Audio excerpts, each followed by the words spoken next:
3% இடஒதுக்கீட்டை வழங்கி இருக்கிறார். நாம் என்ன சொல்றோம்? வளமள்ளும் தொழில இருக்கிற அத்துணை சக்கிலியர்களுக்கும் 50 வயசு ரிட்டையர்ட் ஆகி முடிஞ்சு வெளியே வந்தா 10,000 ரூபாய் பென்ஷன் தர வேண்டும். அவர்களுக்கு நகரத்தின் மத்தியில 5 சென்ட் இடத்துல வீடு கட்டி தர வேண்டும். அவர்களுக்கு இலவச மருத்துவ வசதி தனியார் மருத்துவமனையில கொடுக்க வேண்டும். குடும்பத்தில் இருக்கிற அத்தனை பேருக்கும் அவர்களுடைய குழந்தைகளுக்கு 1ஆம் வகுப்பு முதல் மருத்துவ கல்லூரி வரை இலவச கல்வி கொடுக்க வேண்டும். பேருந்தில இலவச பஸ் பாஸ் கொடுக்கப்பட வேண்டும். ரயில்வேல இலவச பாஸ் கொடுக்க வேண்டும்.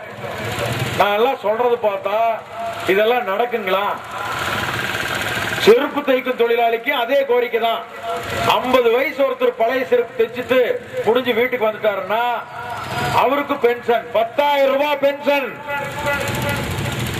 1000 2000 அல்லங்க, 10,000 ரூபாய் பென்ஷன்.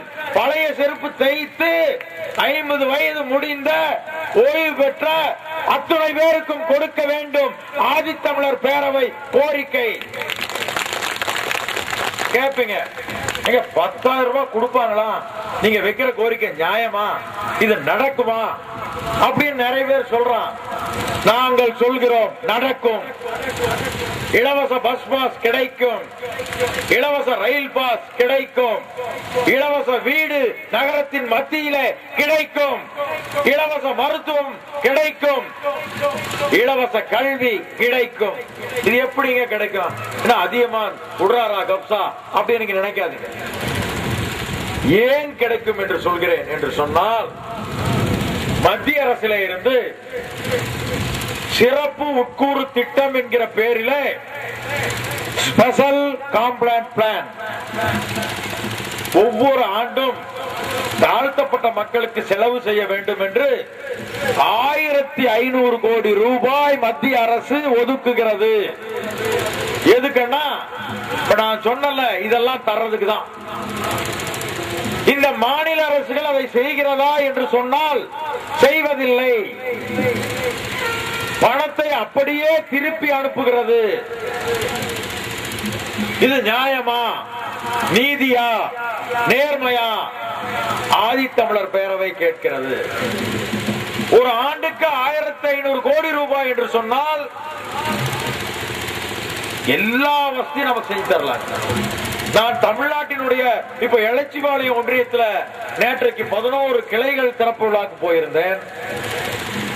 பல இடங்கள்ல பெண்களுக்கு கழிப்பிடமே கிடையாது, வீடு வசதி கிடையாது, சுடுகாட்டு வசதி கிடையாது, தண்ணீர் வசதி கிடையாது, நடைபாதை கிடையாது, எது எடுத்தாலும் கிடையாது கிடையாது கிடையாது கிடையாது. விடுதலை பெற்று 60 ஆண்டுகளுக்கு மேல் முடிந்து விட்டது. அரசியல்வாதிகள் எல்லாம் வளம் வந்து கொண்டிருக்கிறார்கள். டாஸ்மாகிலே கிடைக்கிற கோடிக்கணக்கான பணத்தை வைத்து இன்றைக்கு இலவச டிவி, இலவச கேஸ் எல்லாம் கொடுக்கிறாங்க. கொடுக்க வேண்டாம் என்று சொல்லவில்லை. ஆனால் அந்த பணம் நம்முடைய பணம், நமக்கே வருகிறது. அவ்வளவுதான். நான் டாஸ்மாக்ல நம்ம கொடுக்கிற சக்கிலியே கொடுக்கிற பணம் நமக்கே, நம்ம கியூல போய் நின்று அது வாங்குறோம். அதுல பல பேர் கிடையாது. யாருக்கும் ஓட்டு போட மாட்டோம்னு சொன்ன காரணத்தினால நிறைய பேருக்கு அது கொடுக்கலைங்க. டிவியே இங்க கொடுக்கல. உண்மையில எது வேணா நடந்துட்டு போட்டுங்க. ஆனா ஒண்ணு மட்டும் ஆதித்தமிழர் பேரவை உறுதியா சொல்லுங்க, கலைஞருக்கு நன்றி சொல்கிறது. எதற்கு? 3% இடஒதுக்கீடு கொடுத்ததுக்கு. இந்த சமுதாயம் நன்றி கெட்ட சமுதாயம் அல்ல. அருந்ததியர்கள் நன்றி கெட்டவர்கள் அல்ல. தனக்கு சோறு இல்லாட்டி கூட ரோட்ல ஒருத்தன் பிச்சை வெட்டு வந்தா அவனுக்கு உப்மா செஞ்சு போடும், சுடு சோறு போடும். ஐயோ பாவன்னு பார்க்கும். நம்ம பெண்கள் தாங்க இதெல்லாம் பாக்குறாங்க. நீங்க இதே போய் பறையர் தெருவிலையோ பல்லர் தெருவிலையோ ஐயோ பாவம் பாக்குற காட்டுக்கு பார்க்கலாம். கிடையவே கிடையாதுங்க. அருந்ததியர் தெருவில் நம்ம தாய்மார்கள் தான். நம்ம மக்கள் தான் பாவம் பார்க்கிற மக்கள், நன்றி கடமைப்பட்டவர்கள், நன்றி சொல்ற மக்களுங்க.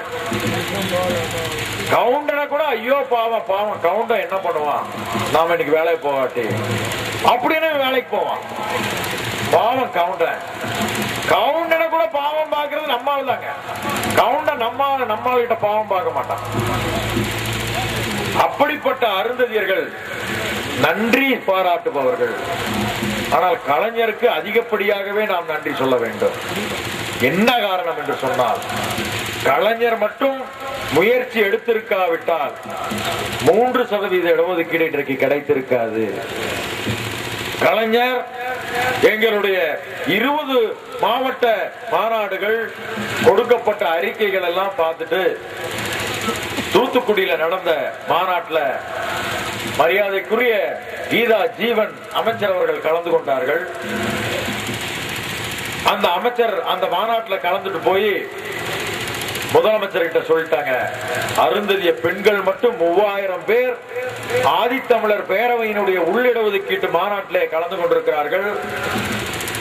அவர்களுக்கு கட்டாயம் 3%, 6% இடஒதுக்கீடு கொடுக்க வேண்டும் என்று அவர்கள் வற்புறுத்தி இருக்கிறார்கள். அதற்கு பிறகுதான் கலைஞர் அனைத்து கட்சி கூட்டத்தை கூட்டினார். அந்த அனைத்து கட்சி கூட்டத்தில் 27 கட்சிகள் கலந்து கொண்டது. அருந்ததியர் சங்கம் எல்லாத்தையும் கூப்பிடலைங்க. ஆனால் ஆதித்தமிழர் பேரவையின் சார்பில் அதிகமானை கலைஞர் அழைத்தார். நான் போய் பேசினேன், விளக்கங்கள் சொன்னேன், புள்ளி விவரங்கள் எடுத்து சொன்னேன். எங்களுடைய மக்கள் தொகை 50 லட்சம் என்று சொன்னேன்.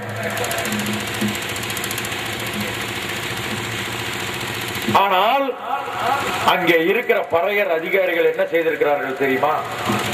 அருந்ததியர் மக்கள் தொகை தமிழ்நாட்டில் வெறும் 16 லட்சம் மட்டும்தான் அப்படின்னு அவன் புள்ளி விவரம் கொடுக்கறானுங்க. யாரு? அங்க இருக்கிற IAS பறையர் அதிகாரி கலைஞர்கிட்ட இருக்கிற புள்ளி விவரம் என்ன தெரியுமா? இவர்கள் வெறும் 16 லட்சம் தான், அதிகம் இல்லை. கலைஞர் ஒண்ணுமே பண்ண முடியல. 16 லட்சம் தான் அரசாங்க புள்ளி விவரம் சொல்லுகிறது. 16 லட்சம் என்று சொன்னால் உங்களுக்கு 2.88% தான் தர முடியும். நான் கொஞ்சம் சேர்த்து 3% தருகிறேன். மீண்டும் கலைஞரை நேருக்கு நேர் அமர்ந்து பேசினேன். கலைஞரிடம் போயிருந்தேன், நான் நன்றி சொல்றது. கலைஞர் அவர்களே, எங்களுடைய மக்கள் தொகை 50 லட்சம் இருக்கிறது. நீங்கள் 6% இடஒதுக்கீடு தர வேண்டும்.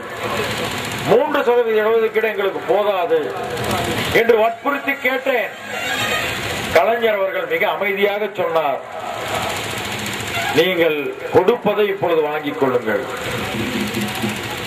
பிறகு முறையான புள்ளி விவரம் வந்த பிறகு நான் மீண்டும் கொடுப்பதற்கு முயற்சி செய்கிறேன் அப்படின்னு சொல்லி ஒரு அனைத்து கட்சி கூட்டத்தை கூட்டி ஒரு நபர் கமிஷன் போட்டு, அந்த ஒரு நபர் கமிஷன் நாங்க போய் பார்த்து எல்லாம் செஞ்சு முடிவில் அமைச்சரவை கூடி இப்ப 3% இடஒதுக்கீடு கிடைத்திருக்கிறது.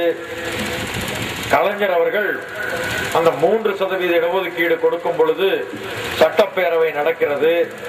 கலைஞர் முதுகில ஆபரேஷன் செய்து அப்போலோ மருத்துவமனையே படுத்திருக்கிறார். அவர் சொல்கிறார், தன்னுடைய மகன் ஸ்டாலினை அழைத்து, நானே இந்த அருந்ததியர் உள்ளிடஒதுக்கீட்டுடைய சட்ட முன்வடிவை சட்டப்பேரவையிலே நானே பேச வேண்டும் என்று ஆசையோடு இருந்தேன். ஒடுக்கப்பட்ட அருந்ததியர் மக்கள் கைதூக்கி விடப்பட வேண்டியவர்கள், அவர்கள் மிகவும் அடிவட்டத்திலே இருப்பவர்கள், அவர்களுக்கான இந்த மசோதாவை நானே வந்து சட்டப்பேரவையில முன்மொழிந்து பேச வேண்டும் என்று இருந்தேன்.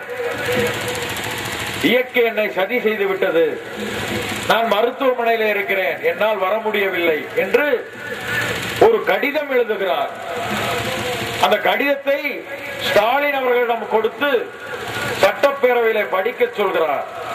ஸ்டாலின் அதை சட்டப்பேரவையில படித்து அருந்ததியர் உள்ளிட ஒதுக்கீடு என்கிற அந்த சட்ட மசோதாவை அந்த சட்டப்பேரவையில அறிமுகப்படுத்துகிறார். உங்களுக்கு தமிழ்நாடு சட்டப்பேரவை பத்தி தெரியும்.